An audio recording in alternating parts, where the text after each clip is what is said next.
Okay so आज हम start करने वाले हैं ह्यूमन रिप्रोडक्शन। ह्यूमन रिप्रोडक्शन में आज जो हम टॉपिक पढ़ने वाले हैं वो है स्पर्मेटोजेनेसिस। स्पर्मेटोजेनेसिस स्पर्मेटोजेनेसिस मतलब genesis means formation. स्पर्मेटो means spermatozoa की फॉर्मेशन।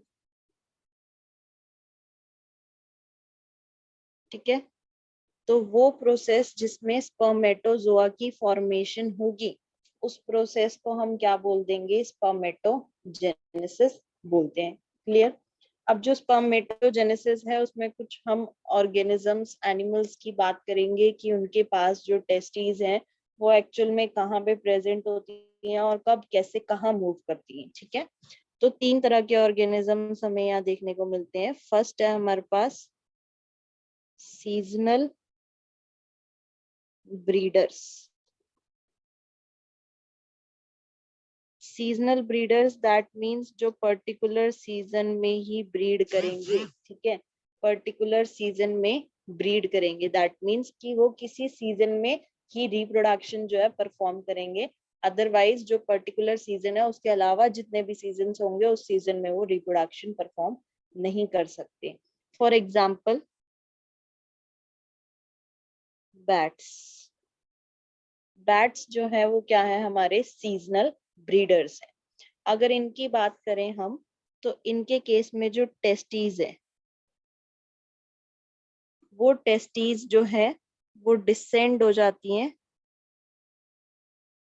कहाँ पर? सेक्रोटम में। कब डिसेंड होंगी? During breeding season. जब इनका ब्रीडिंग सीजन का टाइम होगा उस टाइम पे इनकी जो टेस्टीज है वो सेक्रोटम में मूव हो जाएंगी। अदरवाइज अगर हम नॉन ब्रीडिंग सीजन की बात करें, कौन से सीजन की? नॉन ब्रीडिंग सीजन, जिस सीजन में ये रिप्रोड्यूस नहीं कर सकते उस सीजन में इनकी टेस्टीज वापस से असेंड हो जाती हैं एब्डोमिनल कैविटी में। ठीक है, तो 2 चीजें हमने यहाँ पे समझी कि जो टेस्टीज हैं वो डिसेंड हो जाएंगी सेक्रोटम में जब ब्रीडिंग सीजन होगा।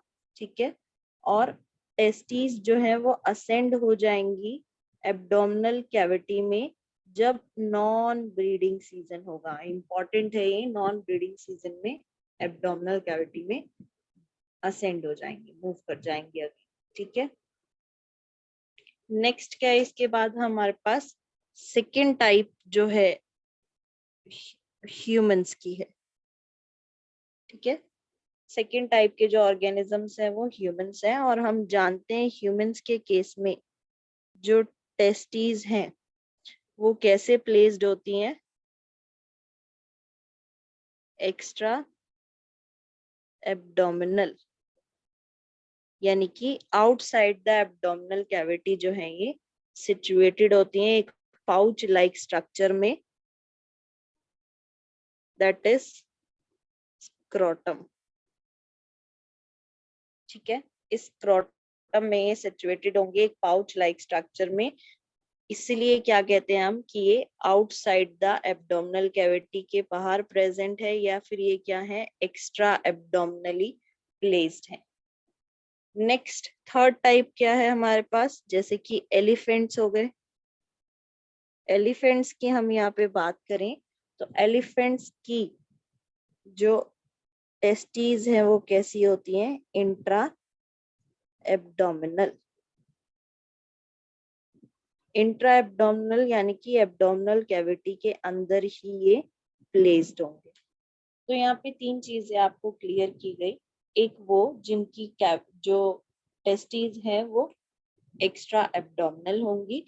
दूसरे ऑर्गेनिजम्स जिनकी टेस्टिस जो है इंट्रा एब्डोमिनल होगी, इनसाइड होंगी, और तीसरे वो जिनकी सीजन के बेसिस पे जो है वो मूव करती है, जैसे कि अगर सीजनल ब्रीडिंग वाले हैं, सीजन होगा जिस टाइम पे ब्रीड करना है उस टाइम पे उनकी जो टेस्टिस हैं वो सेक्रोटम में मूव कर जाएंगी, और अगर नॉन ब्रीडिंग सीजन है तो उस टाइम पे उनकी जो टेस्टिस हैं वो एब्डोमिनल कैविटी में मूव कर जाएंगे।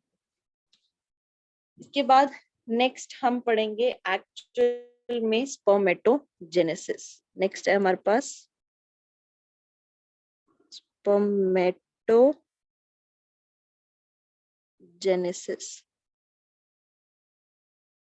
स्पर्मेटोजेनेसिस में हमारी दो प्रोसेस में कंप्लीट होती है बेसिकली। पहला प्रोसेस है इसमें हमारे पास फॉर्मेशन ऑफ स्पर्मेटिड्स, स्पर्मेटिड्स की फॉर्मेशन होना, और दूसरा प्रोसेस है यहाँ पे spermiogenesis.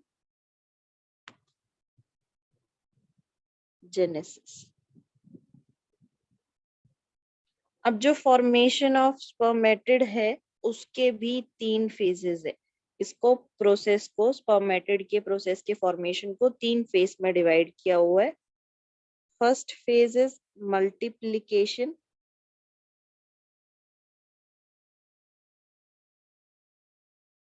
Multiplication phase. Second phase जो है यहाँ पे हमारे पास that is growth phase,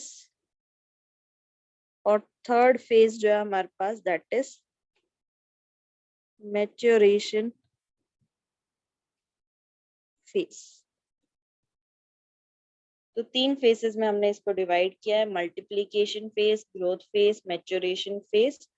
and spermiogenesis की अगर हम बात करें तो स्पर्मियोजेनेसिस बेसिकली क्या है हमारा, जब स्पर्मेटिड्स की फॉर्मेशन हो जाती है, पहले स्टेप की फॉर्मेशन हो जाएगी। हमने क्या कहा, फॉर्मेशन ऑफ स्पर्मेटिड ही हमारा फर्स्ट स्टेप है।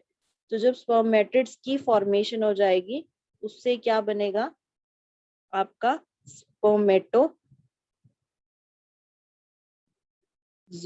यानी कि स्पर्म्स की फॉर्मेशन होगी बेसिकली।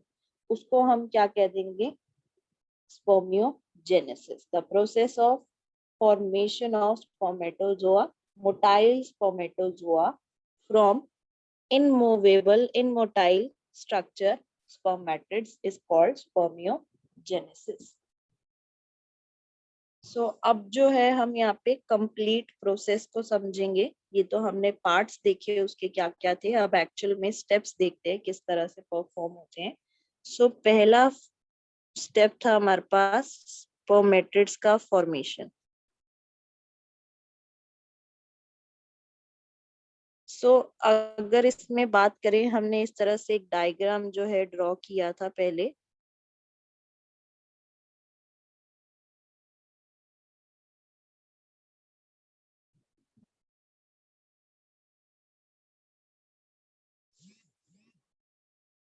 ये आपकी जर्माइनल एपिथेलियल है कंप्लीट, और इसमें 2 तरह के सेल्स जो है वो पाए जा रहे हैं। जो फ्लैट सेल्स है बेसिकली वो क्या है हमारे जर्म सेल्स हैं, और जो आपके पिरामिड शेप के सेल्स है वो क्या है हमारे सर्टोली सेल्स है।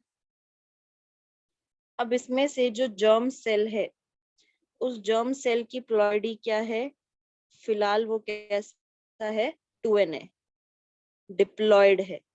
ठीक है, अब ये 2n, इसमें से अगर किसी भी एक सेल की बात करें तो ये सेल कैसा है आपका, ये डिप्लॉयड सेल है। इस डिप्लॉयड सेल के अंदर क्या होगी, माइटोसिस। इस सेल के अंदर हो रही है माइटोसिस। माइटोसिस होने से ये जो सेल है एक से किस में कन्वर्ट होगा, 2 सेल्स में कन्वर्ट होगा।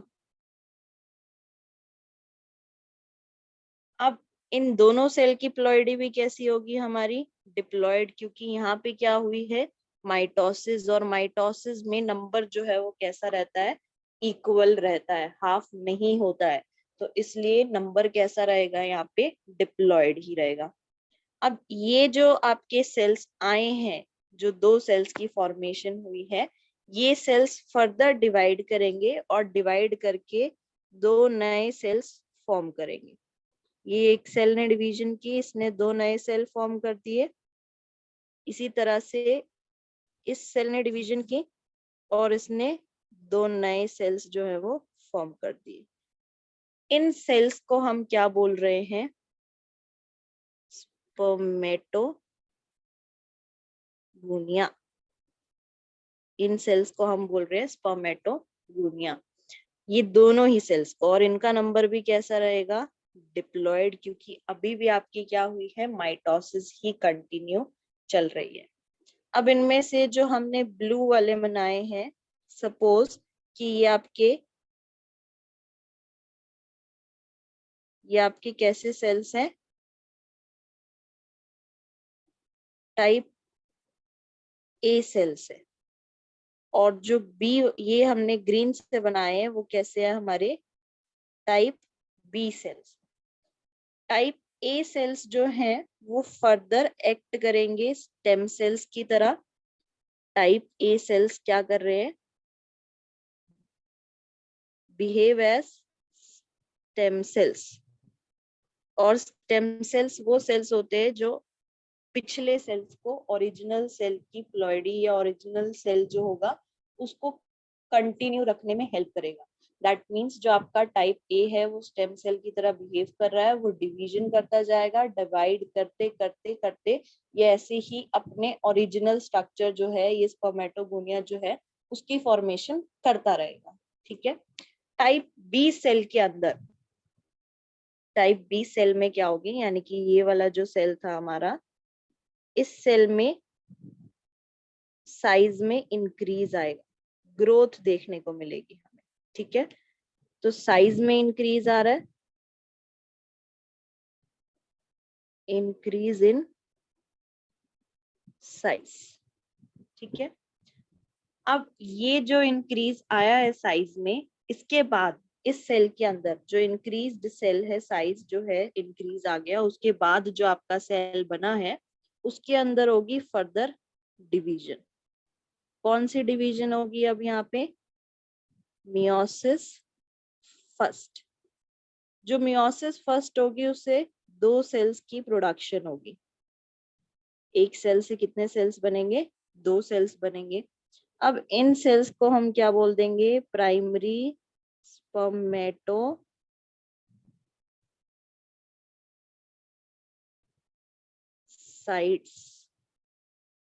ठीक है, ये क्या फॉर्म हुए हैं, प्राइमरी स्पर्मेटोसाइट्स जो है यहाँ पे फॉर्म हुए हैं।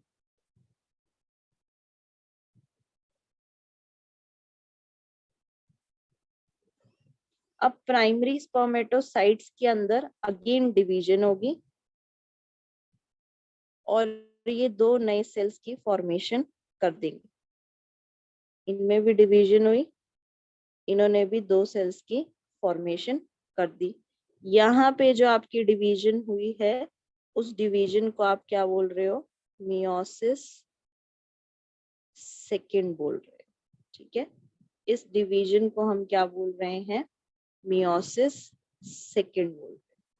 अब ये जो मियोसिस सेकेंड हुई है उसके बाद जो आपके सेल्स आए हैं 4, उन सेल्स को हम नाम देते हैं सेकेंडरी स्पर्मेटोसाइट्स।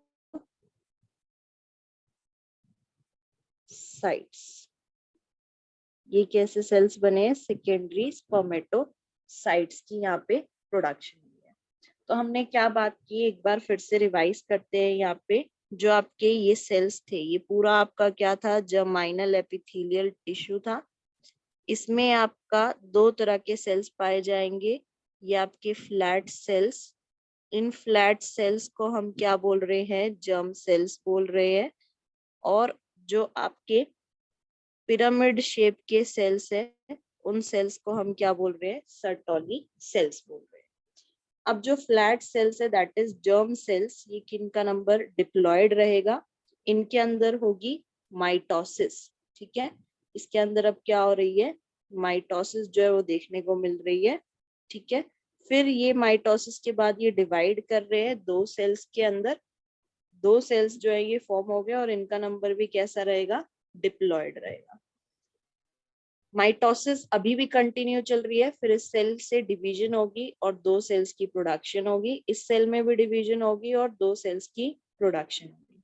दो तरह के सेल्स यहाँ प्रोड्यूस होंगे, जो एक टाइप है आपकी उसको टाइप ए बोल रहे हैं, जो दूसरे तरह के सेल है उनको टाइप बी बोल रहे हैं। और इन चारों सेल्स को, ये जितने भी सेल्स बने आपके, इस कंप्लीट को हम क्या बोल रहे हैं, स्पर्मेटोगोनिया, जिनका नंबर अभी भी डिप्लॉयड है क्योंकि माइटोसिस हुई है आपकी। इसके बाद टाइप ए के सेल्स जो है वो स्टेम सेल्स की तरह बिहेव करेंगे। स्टेम सेल्स यानी कि ये डिवाइड करते रहेंगे और स्पर्मेटोगोनिया प्रोड्यूस करते रहेंगे। जो आपका टाइप बी के सेल है उसके सेल में साइज में इंक्रीज आएगा, ग्रोथ होगी बेसिकली। ग्रोथ होने के बाद ये दो में इनके अंदर डिवीजन होगी, दो सेल्स की प्रोडक्शन होगी।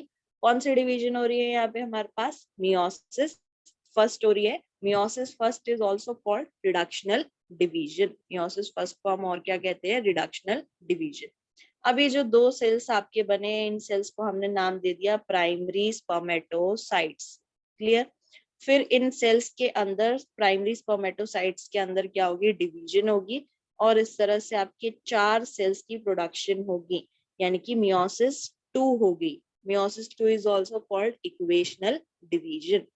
और इन चारों सेल्स को हम क्या कह देंगे, सेकेंडरी स्पर्मेटोसाइट्स जो है हम यहाँ पे बोल देंगे, ठीक है। अब जो यहाँ पे अगर हम प्राइमरी स्पर्मेटोसाइट्स की बात करें तो मियोसिस हुई थी तो नंबर कैसा हो गया हमारा, हाफ हो गया, दैट मीन्स हेप्लॉइड की प्रोडक्शन होगी। और सेकेंडरी स्पर्मेटोसाइट्स की बात करें तो यहाँ भी नंबर कैसा हो गया, हाफ हो गया। तो यहाँ पे भी आपकी किसकी, हेप्लॉइड सेल्स की प्रोडक्शन हुई, क्योंकि इक्वेशनल डिवीजन हुआ था, यहाँ पे हाफ हो गया था ऑलरेडी नंबर रिडक्शनल डिवीजन में। और इक्वेशनल डिवीजन में हम जानते हैं कि नंबर जो है वो सेम रहता है, तो हेप्लॉइड जितने भी सेल्स आएंगे वो कैसे होंगे, आपके हेप्लॉइड सेल्स होंगे। Is it clear. अब अगर यहाँ पे ये फॉर्मेशन ऑफ स्पर्मेटिड्स की अगर हम बात करें तो यहाँ पे हम क्या करेंगे, लेबलिंग करेंगे। ये जितना भी हमने स्टार्टिंग में स्टडी किया था, दैट मीन्स आपके तीन फेज में हमने यहाँ डिवीजन शो की थी। एक मैच्योरेशन था, एक ग्रोथ फेज था, एक आपका मल्टीप्लिकेशन फेज था। तीन फेजेस थे, उन तीन फेजेस को नाम दे देते। अब ये जो कंप्लीट आपका फेज है,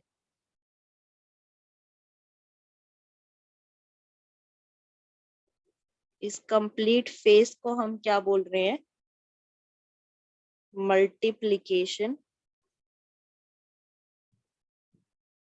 फेज, ठीक है। ये कैसा फेज है हमारा, मल्टीप्लिकेशन फेज है। इस फेज की बात करें अगर हम, तो इस फेज को हम क्या बोल रहे हैं यहाँ पर, ये है हमारा growth phase, that is growth phase. और अगर लास्ट फेज की बात करें, ये ग्रोथ होने के बाद आपका कंप्लीट, इस फेज को हम क्या कह रहे हैं, मैच्योरेशन फेज, ठीक है। ये कैसा फेज है हमारा, मैच्योरेशन फेज। ओके, सो यहाँ पे हमें तीन फेज में हमारा फॉर्मेशन ऑफ स्पर्मेटिड जो है वो कंप्लीट हो जाता है इसके साथ। अब नेक्स्ट क्या होगा, आपके जो स्पर्मेटिड्स है उनकी फॉर्मेशन हो चुकी है, चार स्पर्मेटिड्स की फॉर्मेशन हो गई।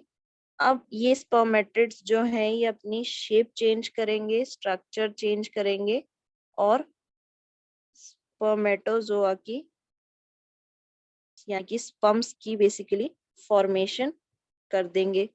तो इन स्पर्मेटिड से क्या बन रहा है, चार स्पर्मेटिड से चार स्पर्मेटोजोआ की फॉर्मेशन हो रही है और इस प्रोसेस को हम क्या बोल रहे हैं, spermiogenesis. This process is called spermiogenesis.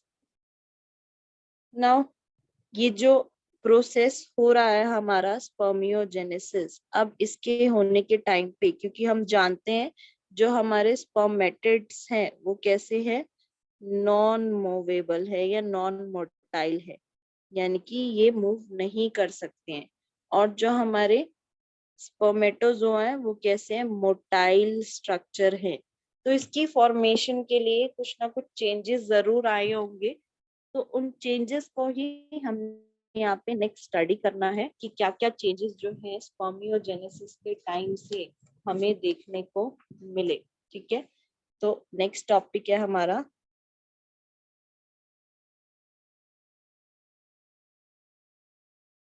Changes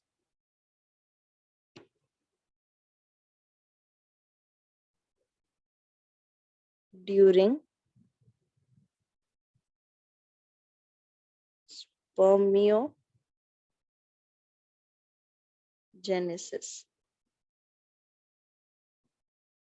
क्या क्या चेंजेस आ रहे हैं स्पर्मियोजेनेसिस के टाइम पर। तो सबसे पहला चेंज क्या है हमारा यहाँ पे, कंडेंसेशन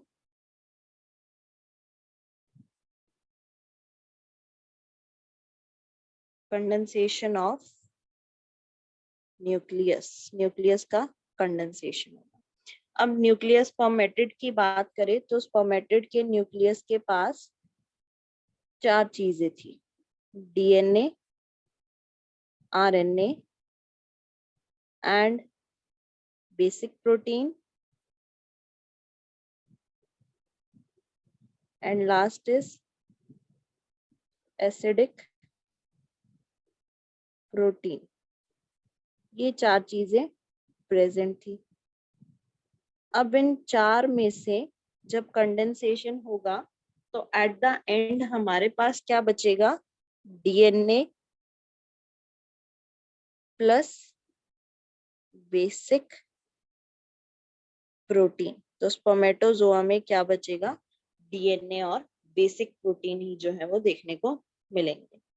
सेकेंड चीज क्या होगी यहाँ पे, शेप में चेंज आएगा, that is pointed anterior and बन जाएगा।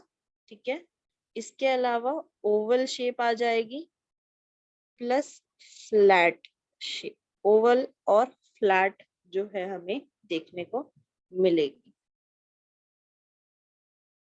नेक्स्ट क्या होगा, थर्ड चेंज जो आएगा वो है हमारे पास गोल्जाई बॉडी। गोल्जाई बॉडी जो कि एक सेल ऑर्गेनेली है, वो सेल ऑर्गेनेली ब्रेक डाउन होगी दो चीजों के अंदर। कौन कौन सी दो चीजें हैं हमारे पास यहाँ पर, एक तो फॉर्मेशन हो रही है एक्रोजोम की, एक्रोजोम की फॉर्मेशन होगी, और दूसरा बनेगा गोल्जाई रेस्ट। ये जो आपका एक्रोजोम है फिर ये एक एंजाइम प्रोड्यूस करेगा, दैट इज स्पर्म लाइसिन। ये स्पर्म लाइसिन जो है ये ओवम की वॉल्स को ब्रेक करके स्पर्म को पेनिट्रेशन करने में हेल्प करेगा, और जो गोल्जाई बॉडी है वो आपकी डीजेनरेट हो जाएगी, खत्म हो जाएगी। क्लियर। तो हमने तीन चीजें यहाँ पे पढ़ी बेसिकली। तीन चीजें कौन सी हैं, कंडेंसेशन होगा न्यूक्लियस का, कंडेंसेशन होने के बाद क्या रह जाएगा, सिर्फ डीएनए प्लस बेसिक प्रोटीन रह जाएंगे। शेप में चेंज आएगा, पॉइंटेड और इंटीरियर एंड, ओवल और फ्लैट शेप जो है हमें देखने को मिलेगी। थर्ड हमने बात की गोल्जाई बॉडी जो है वो ब्रेक डाउन होगी, डिसोशिएट होगी, दो चीजों में कन्वर्ट होगी, acrosome and second is golgi rest. अब एक्रोजोम जो है वो स्पर्म लाइसिन में हेल्प करेगा, स्पर्म लाइसिन आप सॉरी स्पर्म लाइसिन की फॉर्मेशन करेगा, एंजाइम की फॉर्मेशन करेगा। ये स्पर्म लाइसिन जो है ओवम की वॉल को ब्रेक डाउन करके स्पर्म को पेनिट्रेट करने में हेल्प करेगा एंड फर्टिलाइजेशन में हेल्प करेगा, और आपका जो गोल्जाई है वो क्या हो जाएगा, गोल्जाई रेस्ट डीजेनरेट हो जाएगा। नेक्स्ट अगर हम बात करें फोर्थ स्टेप की, फोर्थ चेंज की, तो फोर्थ चेंज क्या है हमारे पास?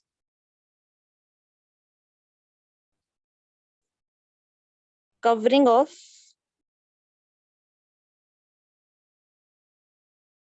Plasma membrane. प्लाज्मा मेम्ब्रेन जो है ऑल ओवर द स्पर्मेटोजोआ की जितनी जो भी बॉडी है, उस पूरी बॉडी पे प्लाज्मा मेम्ब्रेन की कवरिंग जो है वो आनी स्टार्ट हो जाएगी। फिफ्थ चेंज है हमारे पास साइटोप्लाज्म जो होगा वो सिर्फ अब आपको किस रीजन में, टेल रीजन में ही देखने को मिलेगा। यानी कि पहले साइटोप्लाज्म जो है स्पर्मेटिड में सभी में पूरे में देखने को मिल रहा था, पर अगर स्पर्म्स की बात करें तो साइटोप्लाज्म अब किस में देखने को मिलेगा? सिर्फ टेल रीजन में ही देखने को मिलेगा। नेक्स्ट एंड लास्ट पॉइंट क्या है? सिक्स्थ, माइटोकॉन्ड्रिया, जो कि क्या करेगा? एनर्जी प्रोवाइड करेगा। वो एनर्जी किसको दे रहा है? बेसिकली टेल को दे रहा है, और टेल फिर क्या करेगी? मूवमेंट, स्पर्मेटोजोआ की मूवमेंट में हेल्प करेगी। तो इस तरह से कुछ चेंजेस जो हैं हमें स्पर्मियोजेनेसिस के टाइम पे देखने को मिलते हैं। इन्हीं सब चेंजेस से आपका जो स्पर्मेटिड्स है वो किस में कन्वर्ट हो जाती हैं? स्पर्मेटोजोआ में कन्वर्ट हो जाते हैं। तो आज का जो टॉपिक था हमारा वो इतना ही था, और बाकी नेक्स्ट जो है नेक्स्ट क्लास में हम स्पर्मेटोजोआ के स्ट्रक्चर के बारे में स्टडी करेंगे।